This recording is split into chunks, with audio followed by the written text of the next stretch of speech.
So you've got a new book of the Bible for me? Yes, sir, I do. Is anyone getting chopped up in this one? No, there are no atrocities this time. Great. So what's the title of this one? It's the first book we're naming after a chick. Oh, that's so weird. It's gonna be a little different for sure. We're calling it Ruth. So we're naming an entire book after one of those plot devices we sometimes identify as female? She's more than a plot device, sir. She's got dialogue and motivation and even a tiny bit of backstory. Really? Okay.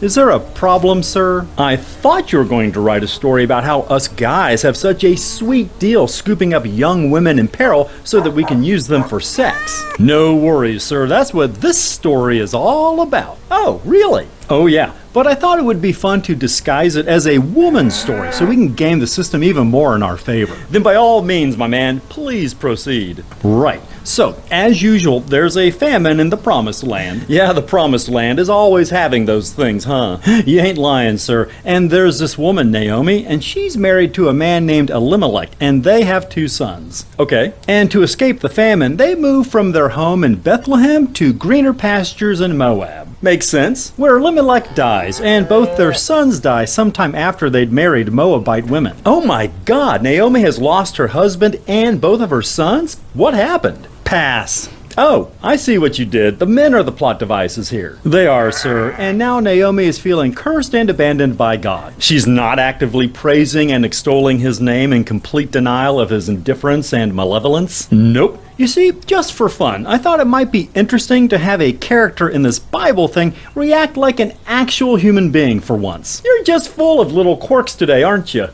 So Naomi has had her fill of Moab, and she decides to return to Bethlehem. What about the famine there? Apparently, God has alleviated the famine he allowed. Well, great. So Naomi tells her daughters-in-law to remain in Moab and find husbands, and while one reluctantly agrees to do so, the other refuses to leave her side. Is it the titular Ruth? It's the titular Ruth. Oh, the word titular is tight.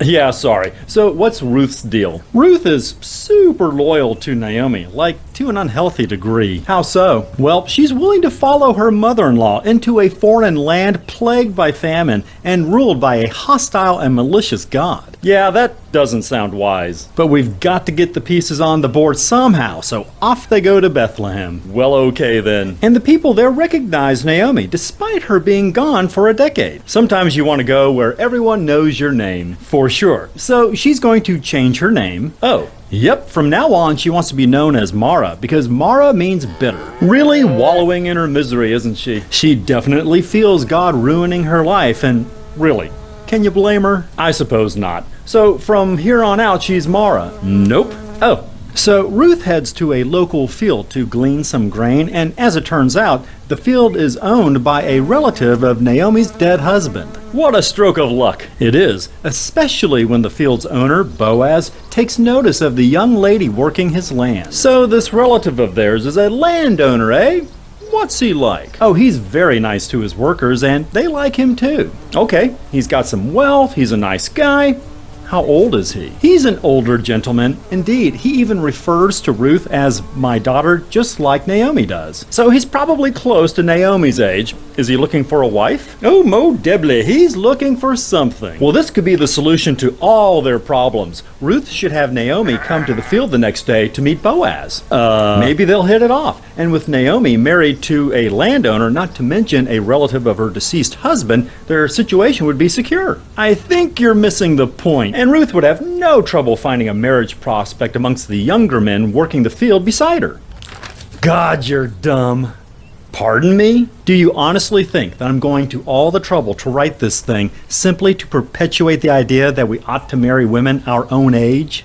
Oh, that's right. We were going to explore the exploitation of imperiled young women. Yes, jeez. So Boaz should take advantage of his superior social status and leverage that into a relationship with the much younger, desperate Ruth. Precisely. Who the hell wants some old, tired, used-up woman when you've got a young girl right in front of you who's probably willing to do anything to avoid starvation? Huh.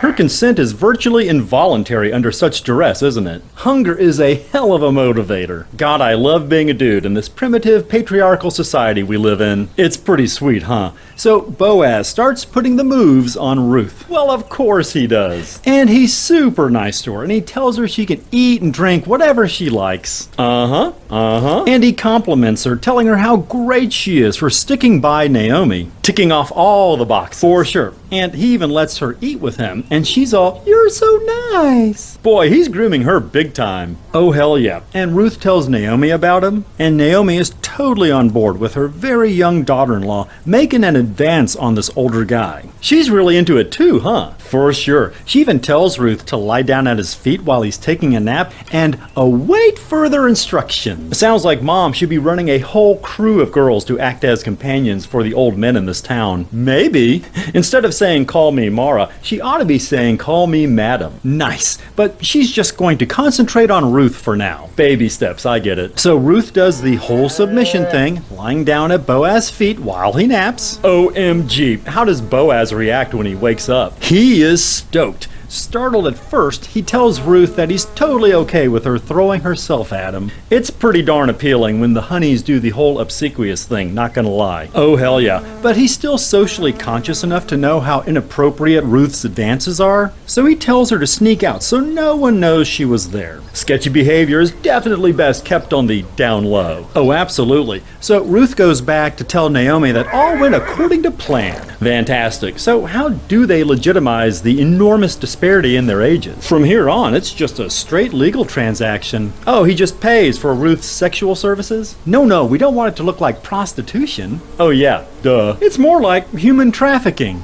Oh yes, that's much more palatable. Exactly. It's a lump sum, front-loaded deal. Elimelech's land and both Naomi and Ruth are a package deal. Gotcha. So Boaz straight up buys 2 human beings, gets some land too, and seals the deal with a sandal. Does anyone throw in a set of Ginsu knives as a bonus? Yeah, how'd you know? Oh goodness, I was kidding. Take that out, it's silly. Fine. So what's God's take on all this? How do you mean? Well, we know he's totally fine with chattel slavery, but purchasing women for sex is a little different. I see. No, he's totally fine with it. He even makes sure Boaz and Ruth are able to conceive. Huh. Perfect. And with his newly purchased bride, Boaz has a son, Obed. Pretty sweet. But now Boaz is stuck with a woman his own age as well. Yeah, but who knows? There's nothing stopping him from having kids with Naomi, now that I think about it. True. And if fertility issues are a problem, God could just step in like he did with Sarah. Yeah.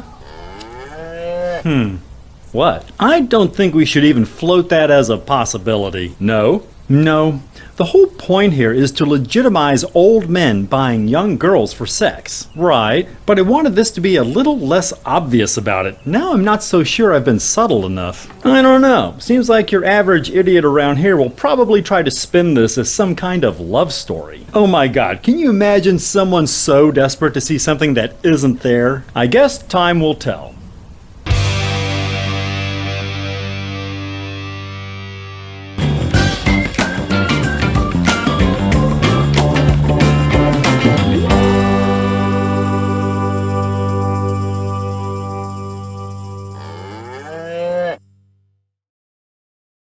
And my friend Mighty's making me say, super easy, barely an inconvenience.